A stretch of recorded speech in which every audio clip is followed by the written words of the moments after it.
Hello hi అండి నమస్తే welcome back to mummies kitchen. ఇవాళ స్పెషల్ రెసిపీ వచ్చేసి ప్రతి టిఫిన్ సెంటర్ వాళ్ళు ప్రిపేర్ చేసే రెడ్ చట్నీని ప్రిపేర్ చేస్తున్నానండి.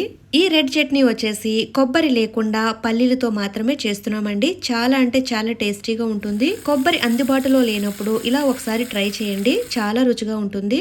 ఈ చట్నీ వచ్చేసి ఇడ్లీ, వడ, ఉప్మా, దోశ ఎందులోకైనా భలే రుచిగా ఉంటుంది. ఇక వీడియోని ఎక్కడా కూడా స్కిప్ చేయకుండా చూసి మీరు కూడా ఇంట్లో తప్పకుండా ట్రై చేయండి. ఇక లేట్ చేయకుండా ఈ రెడ్ చట్నీ ఎలా ప్రిపేర్ చేసుకోవాలి ఇప్పుడు చూద్దాము. ముందుగా మీడియం సైజు ఉన్న 3 టమాటాలు తీసుకుని ఇలా కట్ చేసుకుని ఉంచుకోవాలి. ఇప్పుడు స్టవ్ వెలిగించుకుని ప్యాన్ పెట్టుకుని 1 కప్పు వరకు వేరుశెనగ గుళ్ళు తీసుకుందామండి. పల్లీలు స్టవ్ ని మీడియం ఫ్లేమ్ లో పెట్టుకుని వీటిని చక్కగా ఫ్రై చేసుకోవాలండి. 3 లేదా 2 నిమిషాలు ఫ్రై చేసుకోవాలి. పల్లీలు వేయించుకునేటప్పుడు గింజ బాగా లోపల వరకు వేగేటట్టుగా చూసుకోవాలి. అప్పుడే చట్నీ టేస్ట్ అనేది బాగుంటుంది. చూసారు కదండి, 3 మినిట్స్ వేయించుకున్న తర్వాత చక్కగా వేగిపోయాయి. ఇలా వేయించుకున్న పల్లీలని ఇప్పుడు ఒక ప్లేట్లోకి తీసుకుందాము. నెక్స్ట్ అదే పెన్ లో 1/2 టీ స్పూన్ వరకు ఆయిల్ వేసుకోవాలి. ఆయిల్ కాస్త హీట్ ఎక్కిన తర్వాత 1/2 టీ స్పూన్ వరకు జీలకర్ర వేసుకోవాలి. ఇప్పుడు ఇందులో తినే కారాన్ని బట్టి 10 లేదా 8 వరకు ఎండుమిరపకాయలు వేసుకోవాలి. వెల్లుల్లి రెబ్బలు 10 లేదా ఒక 8 వరకు వేసుకోవాలి. స్టవ్ ని లో ఫ్లేమ్ లో పెట్టుకుని వీటిని ఒక 1 మినిట్ వరకు ఫ్రై చేసుకోవాలి. వీటిని ఇలా చక్కగా ఫ్రై చేసుకున్న తర్వాత మనం ముందుగా కట్ చేసి పెట్టుకున్న టమాటా ముక్కల్ని వేసేసుకోవాలి.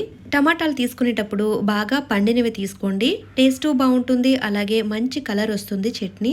ఇప్పుడు ఇందులో టేస్ట్ కు తగ్గట్టుగా 1 టీ స్పూన్ వరకు సాల్ట్ వేసుకోవాలి. స్టవ్ ని మీడియం ఫ్లేమ్ లో పెట్టుకుని టమాటాల్ని మగ్గించుకోవాలండి. టమాటాలు మగ్గించుకునేటప్పుడు మరీ మెత్తగా కాకుండా లైట్ గా మగ్గించుకుంటే సరిపోతుందండి. ఈ చట్నీలోకి 3 వరకు టమాటాలు వేసాం కాబట్టి ఇందులో చింతపండు వేయవలసిన అవసరం లేదండి. చింతపండు వేస్తే పులుపు అనేది ఎక్కువైపోతుందండి. చూసారు కదండి, టమాటాల్ని ఇలా మగ్గించుకుంటే సరిపోతుంది. స్టవ్ ఆఫ్ చేసేసుకుని పక్కకు దించుకుందామండి, చల్లారనిద్దాము. ఇప్పుడు ఒక మిక్సీ జార్ తీసుకుని మనం ముందుగా ఫ్రై చేసి పెట్టుకున్న పల్లీలు వేసేసుకుందాము. ఎండు మిరపకాయలు, టమాటాలు పూర్తిగా చల్లారిన తర్వాత ఇవి కూడా వేసేసుకోవాలి.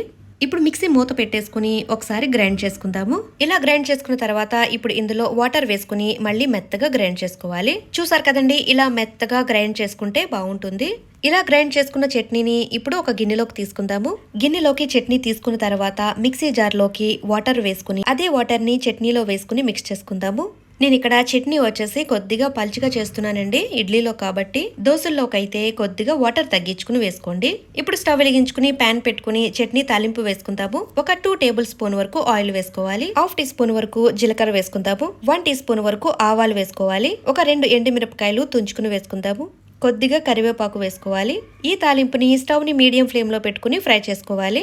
ఇలా ఒక 1 మినిట్ ఫ్రై చేస్తే సరిపోతుందండి. చూసారు కదండి, 1 మినిట్ తర్వాత చక్కగా వేగిపోయింది. ఇప్పుడు చట్నీలోకి పోపు వేసేసుకుందాము. చూసారు కదండి, కొబ్బరి లేకుండా చాలా సింపుల్ గా టేస్టీగా ప్రిపేర్ చేసుకున్నాము చట్నీని. ఈ చట్నీని చాలా తక్కువ టైంలోనే ప్రిపేర్ చేసేసుకోవచ్చు. టేస్ట్ అయితే మాత్రం చాలా బాగుంటుందండి. మళ్ళీ మళ్ళీ ఇలాగే చేసుకుని తినాలనుకుంటారు. ఇలా వేడివేడి ఇడ్లీలో ఈ చట్నీ వేసుకుని తిన్నామంటే ఆ టేస్టే వేరండి.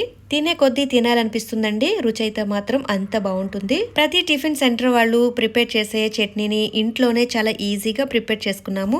ఈ చట్నీని మీరు కూడా ఇంట్లో తప్పకుండా ట్రై చేయండి. ఇక రెసిపీ నచ్చితే కనుక లైక్ అండ్ షేర్ చేయండి, సబ్స్క్రైబ్ చేసుకోండి. మరిన్ని స్పెషల్ వీడియోస్ కోసం బెల్ ఐకాన్ ప్రెస్ చేయండి. Thank you for watching mummies kitchen Telugu.